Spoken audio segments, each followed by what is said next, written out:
Welcome, fellow confidence crusaders, neuro nerds, and success equalizers. This is your podcast, Real Confidence. I'm your host, Alyssa DeVere, and I'll be sharing a bit of basic brain science, some surprising social secrets, and a touch of tough love. Why? Because I believe confidence is everyone's fundamental right and choice. So let's get to it. I'm going to have the pleasure, and I say I because anyone who's listening, you're just coming along for the ride today. Just saying, because this is one of the topics that I just love, and we're going to talk about creativity. And I have an expert, not just as a someone who believes and preaches it, but actually is a creative soul. So, Rich Kirkpatrick, welcome to Real Confidence. I'm glad to be here this morning, or whatever time it is for you. Right, I know, right? You never know when people are listening to pods, but like let's dissect that beautiful word a little bit. Creativity. What does that mean to you? Creativity, I call it basically two things. It's something that's both beautiful and useful. It's something that has this magical quality that you can't really put in a bottle, but it's also something that is practical enough that it helps us live our daily lives. So, beautiful and useful. And one of the illustrations I have is a great cinnamon roll my wife and I found in the Latin Quarter of Paris. We were hungry, but it was something that was both beautiful because it was this amazing pastry the chef made, but it was useful. We actually got fed. Well, so a lot of pieces of that answer, and I love it. So you didn't say anything about unique. Does it have to be different, unique to be creative? I think this is an interesting thing that originality is not so much about being the newest thing that's out there. What it is, it's what you bring to the table that makes something original. Because, as a musician, which I am, we only have 12 tones. I'm not inventing a new tone in the scale from hundreds of years, basically. So what my job is to be all the reservoir of things that I am. What can I bring to the table to iterate whatever it is that I'm making, that I'm the one making it. And that's what makes it original. Like that chef in the Latin Quarter, that pastry chef, he made something original. He just simply twisted the cinnamon roll in a not in a certain way, but really he's using the same flour you and I have in our kitchen. All right, well, culinary arts, musical arts, it does it have to be an art form to be creative, or can people be creative in what we would consider non-traditionally art forms? Well, I think of myself as an engineer and an artist body because I really believe that everybody is wired for creativity. And I would say that I am not the only one. Scientists and neuroscientists in particular have mapped our brain and discovered that we have this unique ability of creativity, unlike any other brain in the animal kingdom. Well, all that to say is this: it doesn't matter if you're an accountant or a dentist, you have to be creative. You have to solve problems. And it's what an artist does, I think, is we do something in public that captures people's attention. And it kind of why it inspires us because it calls us to something more. And I think that more that's in all of us is part of what creativity is. So so interestingly, like you said, dentist, I was like, oh, I don't want my dentist getting creative on my teeth, but maybe there is this baggage that comes with the word creativity. Like you don't want people to be completely off script necessarily, but bringing their own experience, bringing their own intelligence, bringing their own adaptation as needed. So, I can imagine if I were a surgeon, I don't want to be too creative, but there could be some complication and I have to get, quote, Mhm. creative, although I don't think they'd like us using that word there either, right? Well, I think yes and no. What I found out is there's these two brain networks that the scientists say are involved in creativity, and I call it robots and wizards. So your robot would be the dentist or the doctor, or the accountant. The wizard would be someone like me, who's a writer and a musician, and I get up in the middle of the night and I write down something that frantically, and I try to basically. We are both doing the same things as robots and wizards. It's just one will start with the process and the technique first on that journey to creativity. The other will start with just this dream or this feeling, like I have to start a business about this because just something's calling me in the night. And the truth about this is, which is what I found interesting, is that your brain in imagination is logical, just like it would be in other kind of functions. So we sometimes discount intuition. And so, yes, that doctor still has to be intuitive, which is part of creativity, but they're doing it within the framework, which I call the sandbox. They have like this boundary that they're doing it in. And so, whether you're a robot or a wizard, you still have to be creative, which I just think it's another way of describing what humans do when they thrive, and that's creativity. I really like that. I often talk about qualitative data, and it is that visceral intuition type of information, right? We want to say they're just feelings. No, it's not feelings. It's your sixth or seventh sense, whatever it is, that's picking up information in the environment, from a memory, from all different places in your head and outside your head, that give you some kind of signals about what you need to think and do. And people often don't pay attention, whether it's coming from your stomach, your heart, or your head, right? Oh, yeah. Uh, it's just like this engineers, when they, computer engineers, because I live near Silicon Valley and I know a lot of engineers over the years who are computer programmers, they have this thing called elegant code. It's kind of like saying uh, we talked about that cinnamon roll being so beautiful. But code is beautiful. There's a certain way of bringing that quality to it that they just can't describe anything but saying this thing has, it's not just efficient, but it's this and it's just beautiful, but we call it elegant, in that field. So I'm thinking like, yes, it doesn't matter whatever we make has some of this human other it factor in it that we can't really put in a bottle. And if we realize and embrace that, it becomes really exciting. And that's why a lot of the scientists I've known over the years, which is only a few, because they're so hard to find, they're just always busy in their work. They're so excited about what they're working on. I mean, it's true like a kid in a candy store. I love it. I love it. I don't know if I've ever thought of code as beautiful, but okay. They would say I'm elegant. kidding. I'm It's kidding. I totally would. All right. So you said robots and wizards. Is everybody in one of those camps? Does everyone have the capacity to be creative?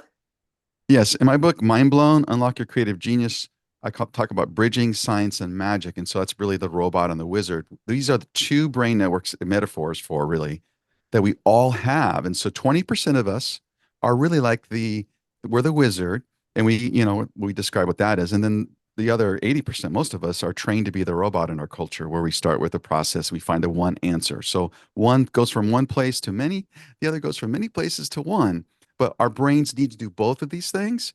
And if we embrace the other side that we are not, or at least we are not, don't prefer, let's say it that way, then we are able to grow not just our creativity, but just our way of changing mindsets. And I think it's a really powerful thing. So this is why creativity, I think, is important in our culture, because if we want a conversation with a person who thinks differently than us, we have to travel to a different way of thinking, and to be able to listen to that person.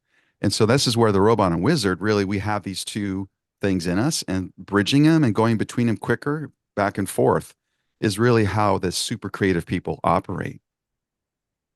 Why? I mean, it's a societal issue, I'm sure, but is there a reason that you can peg why most people need to have their creativity kind of bridged, ignited, turned on? Well, one, our brains are designed to be comfortable in the paths that are created for us or that we survive in. We go through trauma. And so for me, I was doodling and I'd get in trouble all the time, or I would talk about these dreams I had and was made fun of. And so I stopped really talking about them. But if you're encouraged, let's say there's another universe where that same kid is encouraged, maybe my brain, I'd be writing stories earlier. I'd be a writer at, 17 as opposed to in my 50s. And so I do think that, you know, at some point as children, we're taught not to, to be that wizard part mostly because our education system says we got to find that one right answer. But sometimes that one right answer is there. And you know what a big myth is? When people say the simplest thing is usually the right answer, that's not true. I mean, I don't want, doctors will tell you it's not true. No, it's not just this thing. We look for some kind of alchemy in our culture that's just going to give us this immediate answer to things. When really, what creativity challenges us to do is to go to that painful, awkward side. Or let's say a musician writes a breakup song, they're trying to process trauma. And they prove that processing traumas, being creative is a big deal in healing.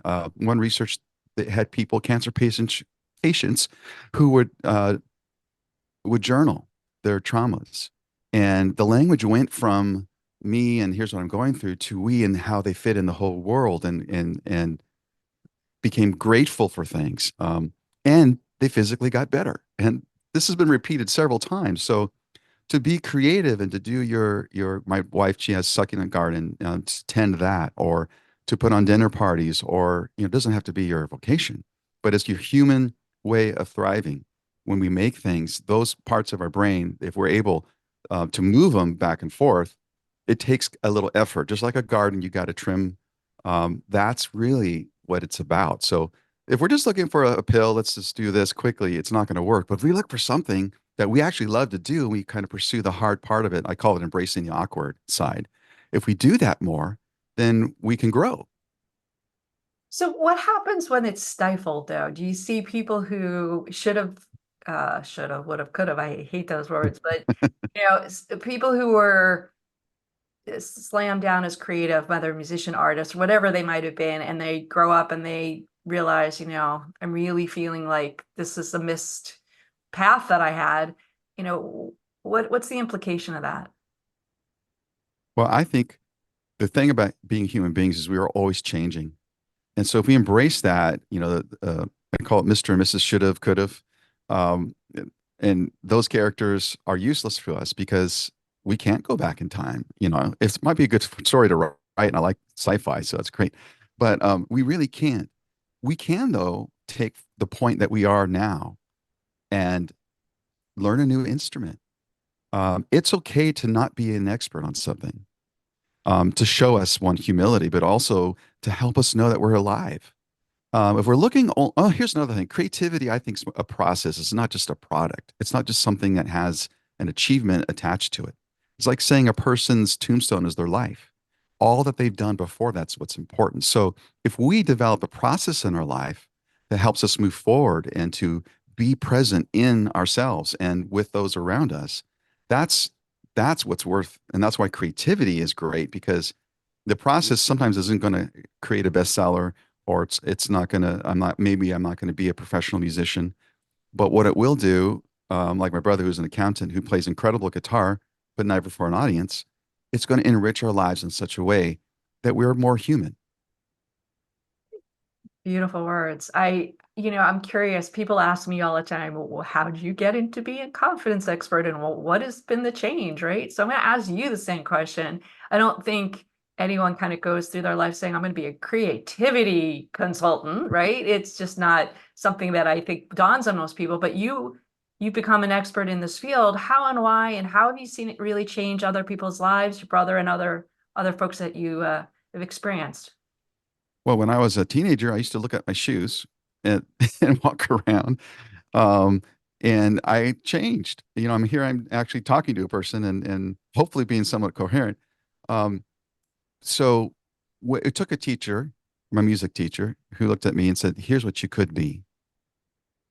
And are we, as opposed to should have, what could be, what if is a question that helped me to see that there's more. That my intuition, which I was made fun of by teachers and for doodling and drawing, I found out that if you have an ADHD brain and you draw things down, you're actually journaling them in the visual part of your brain. So you're actually doing work. So I learned that some of us were wired a little differently.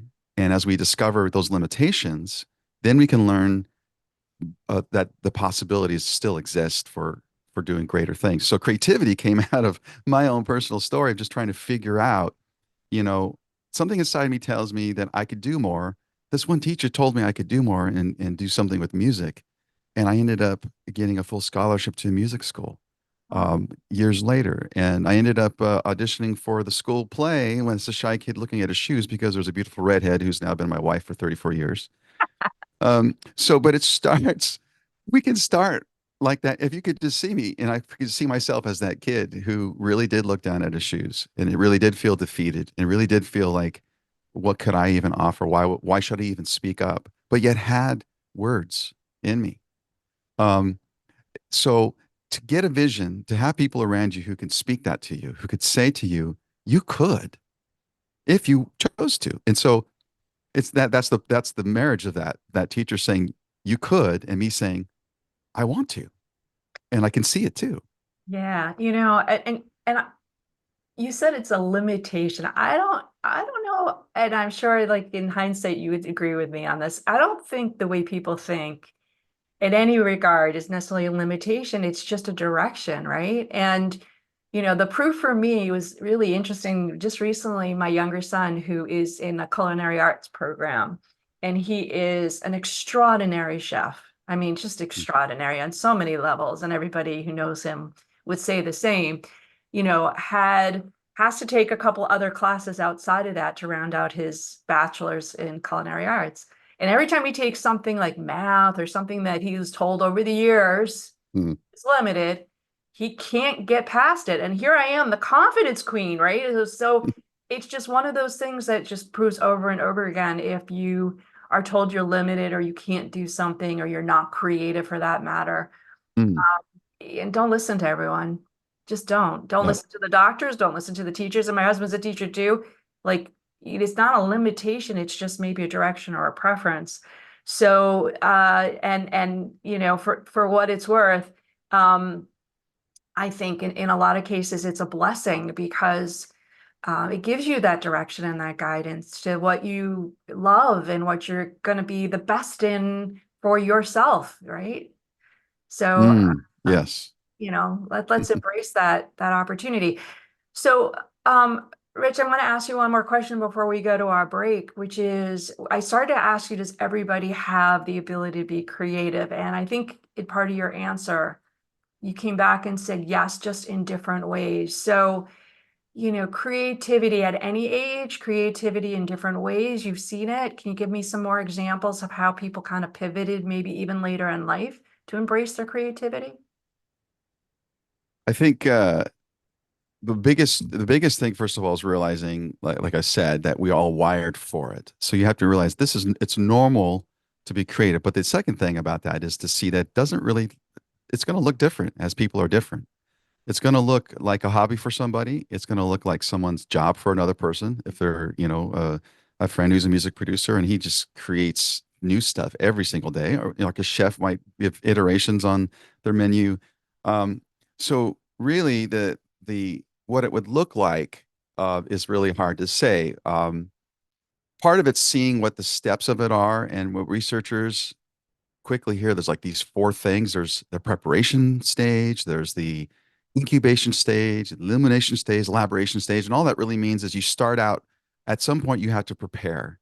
Some point you have an aptitude, but now I have to take lessons. So I know scales, so I prepared. And then there's a period of time that you're working, but it doesn't feel like there's progress. You're kind of in a dormancy. Maybe that's where you're at right now. You're kind of in this, it's underground. It's like the cow chewing the cud. You can't make milk without that if you're the cow.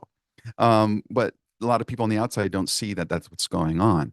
And then the illumination, Archimedes in the bathtub says, it's finally illuminated. And see, we look at creativity as only that moment in the bathtub. We don't realize all that's come before, all the iterations and preparations and failures and left turns and things. And we discount that or we forget about them and we celebrate, oh, look at this idea that came. It came to me, well, it really didn't if you were to look over your shoulder, look back. And then the last thing, of course, is then you elaborate, you kind of work on it and you create whatever it is based on that idea. So if we come out, if we see creativity as a process like that, we see the cycles of it. And we understand there's macro parts of it where it's just bigger picture, and there's micro parts of it. I'm thinking that, career, you think of length of life, you're planning your life, that's a macro process. But you might think, okay, what am I going to do this week? And both of those things somehow have cycles to them. And so if we step back and look at life having a cycle, we go around days and months, and we have a beginning and an end. That's our limitation, really. Whatever that is, it's just the physics of being a human being. That's if we put all that into perspective, it kind of gives us freedom to be in the moment more often. And maybe I'm in that dormancy of the incubation period right now because I've already done schooling and I've already done all these other things in my career. So I'm kind of incubating those things. And then maybe I have the idea finally. So I think somehow that process I was talking about, a lot of researchers, and that's kind of proven my intuition is how I've seen things. And I call it the dream sandbox and story. You got to discover, then you develop, and then you deliver. And wherever we are, we don't necessarily know. And so we can kind of identify basically where we are in the creative journey. Then we can troubleshoot what it is that's keeping us back. Rich, I want to take a quick sponsor break. And when we come back, I would love you to give folks out there who are scratching their head going, I'd really like to ignite my creative side and really start that journey. So maybe you can give them a quick tip to get going on that, and we'll be right back. Okay. Want to level up your confidence, your career, maybe even your coaching? Well, then head over to AmericanConfidenceInstitute.com. E-classes are there, as well as our coaching certification program, and you don't need any coaching experience to do it. However, if you are an experienced coach, you can get ICF and SHRM continuing credit. It's fast and easy. If you work in an organization, consider bringing in a kick-ass keynote or a uniquely engaging workshop. We also have team learning programs, and they all apply to both your personal and professional life, which makes them really special.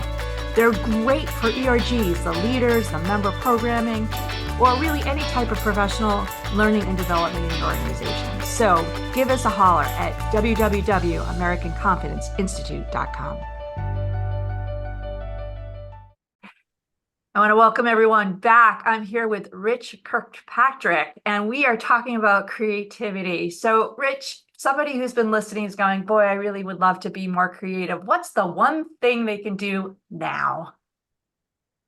I mentioned it before in this talk, embrace the awkward. So what that would mean is listen to some music that you don't like. Try a new recipe.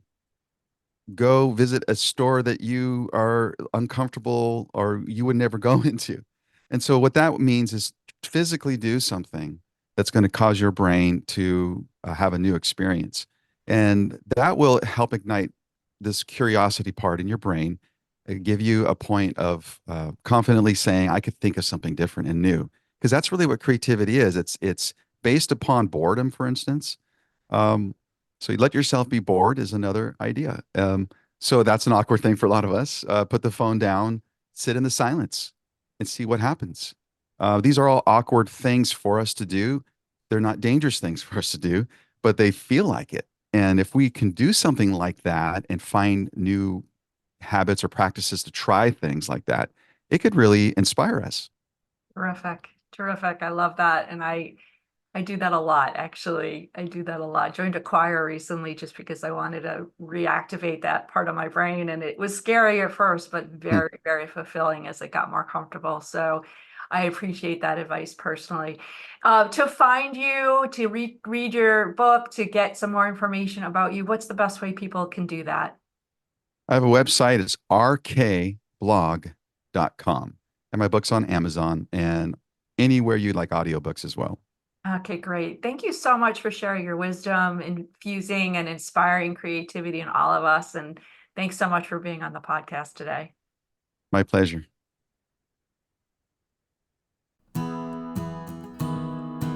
Before we totally wrap up, I want to let you know that full transcripts and show notes for this and other Real Confidence episodes can be found on www.AmericanConfidenceInstitute.com/podcast.